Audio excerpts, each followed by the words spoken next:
नहीं वो क्यों? मंच पर थोड़ा पहले शांति से सुनो, फिर उसके बाद जोर से तालियां बजाओ। मंच पर बैठे हुए नेता राहुल गांधी जी, पवार जी, येचुरी जी, डी राजा जी, शिवाजी, डीएमके के नेता, आरजेडी के नेता और जेडीयू के नेता और बहुत से हमारे इंडिया अलायंस पार्टी के जो भी नेता यहाँ बैठे हैं, क्षमा चाहता हूं, मैं सबका नाम नहीं ले सकता समय के अभाव से। मैं इतना ही कहूंगा कि आज इंडिया अलायंस के सभी नेता यहाँ पर आए, अपनी बात रखे, इसीलिए मैं उनका सबका धन्यवाद करता हूं। ये इंडिया अलायंस क्यों बना? इंडिया अलायंस इसलिए बना जो मोदी जी, शाह, इन्होंने डेमोक्रेसी को खत्म करने का एक बीड़ा उठाया है। देश के संविधान को खत्म करने का इन्होंने बेड़ा उठाया है। दलितों को, मजदूरों को, किसानों को, महिलाओं को कुचलने का काम इन्होंने किया है और अभी भी कर रहे हैं। इस देश के डेमोक्रेसी को खत्म करने के लिए ही 146 एमपीज को इन्होंने बाहर निकाला। कोई कुछ नहीं बोला। हमारे राम गोपाल यादव जी यहाँ नहीं है, उन्होंने बहुत दूर बैठे थे। ऐसे कई जो 147 एमपीज में दूर दूर बैठे थे, मुंह भी नहीं खोले थे, बोलने का बात उनको समय भी नहीं मिला, लेकिन उसको सस्पेंड किया गया। सस्पेंड करने के बाद हमने बाहर सभी मिलके गांधी स्टैचू के पास सत्याग्रह किया, धरना किया। तब जो हमारे सदन में सरकार के तरफ से ये आता है, मुझे बहुत धक्का लगा कि एक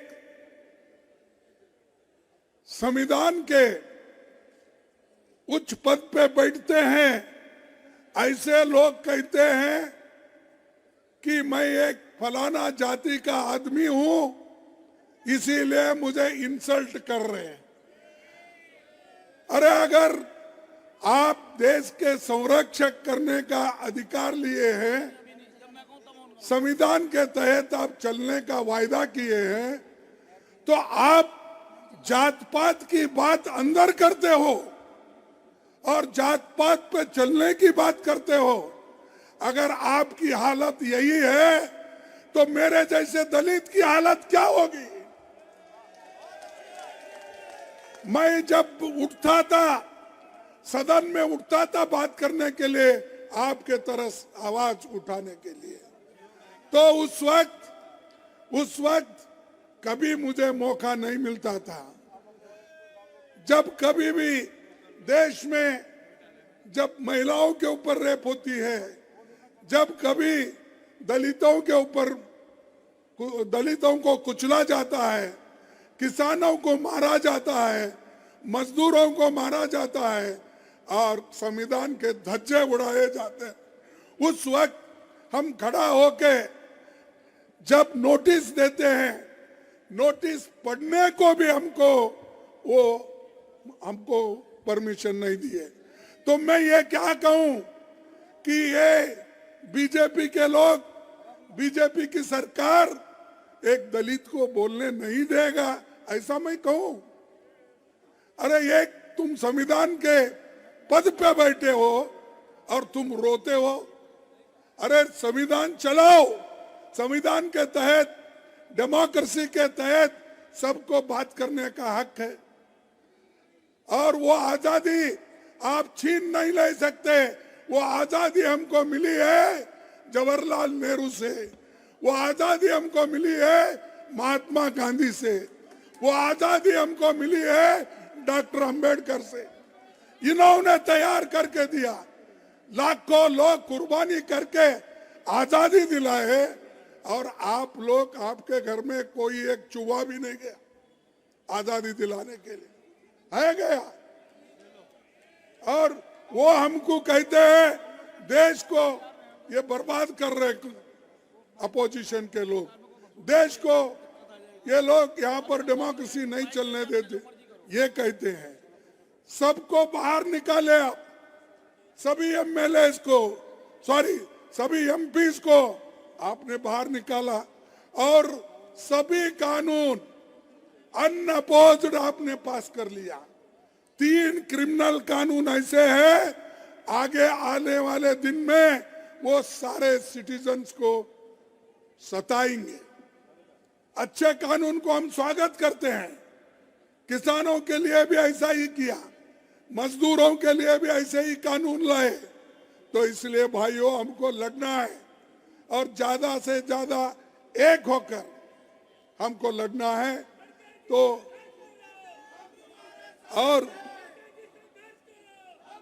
और आज मोदी जी हर एक को दबा रहे, हमारे कार्यकर्ताओं को जहां कहीं इलेक्शन आता है उनको ईडी का डर, सीबीआई का डर, इनकम टैक्स का डर। अरे कितने डराते हो? अरे ये अपोजिशन पार्टी कांग्रेस ये डरने वाली नहीं है, झुकने वाली नहीं है। अगर आप कितनी भी कोशिश करो, आप मोदी साहब आप कितनी भी कोशिश करो हमको मिट्टी में दबाने की, हम बीज हैं, बार बार उठने की आदत है हमको। हम तो तुम दबाने की कोशिश करते हो तो हम उठते हैं और देश को बचाने के लिए, संविधान को बचाने के लिए, लोकतंत्र को बचाने के लिए हम सब एक होकर लड़ रहे हैं। मुझे खुशी है कि सारे अपोजिशन के नेता एक हो गए हैं। अब जब सब लोग एक होते हैं तब अकेला मोदी कुछ नहीं कर सकता। और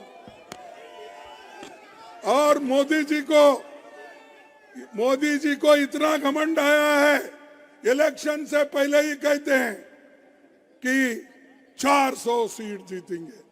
तो क्या मतलब भाई, 400 सीट जीतने का क्या है तुम्हारे पास? इतने पॉपुलर तो नहीं है, क्योंकि मैं देखा हूं जब कर्नाटक में आए हर जगह फिरे, गली गली फिरे, हार के आए। तेलंगाना में गली गली फिरे, हार के आए। हिमाचल में गली गली फिरे, हार के आए। ऐसी क्या बात है? तो आप पहले ही कह रहे मैं 400 सीट लाऊंगा। अरे आपको जो जनता आपको सत्ता में बिठाई है वो जानती है कि आपको सत्ता से कैसा बाहर निकालना, नीचे गिराना। तो इसलिए मैं इतना ही कहूंगा, आप सभी लोग यहाँ आए हैं, सभी नेताओं का भाषण सुने हैं, तो इंडिया अलायंस एक होके लड़ रही है, इसको आप साथ दीजिए, एक हो जाइए। और मैं सभी मीडिया से भी अपील करता हूं, जो सच है वो तो बताइए, जो सच है वो तो कहिए, जो सच है वो तो लिखिए। इतना ही मैं आपको कहूंगा। और आप सभी को, युवाओं को, और जो ये अनएम्प्लॉयमेंट का प्रॉब्लम है, जैसा राहुल जी ने कहा, और इन्फ्लेशन का कीमतें बढ़ रही है, इसके बारे में हमको ज्यादा सोचना है। उस नजर से आप देखकर एक हो जाएंगे और आगे हमको पूरा सपोर्ट करेंगे। इतना कह के मेरे भाषण को समाप्त करता हूं। जय हिंद, जय हिंद, जय धन्यवाद।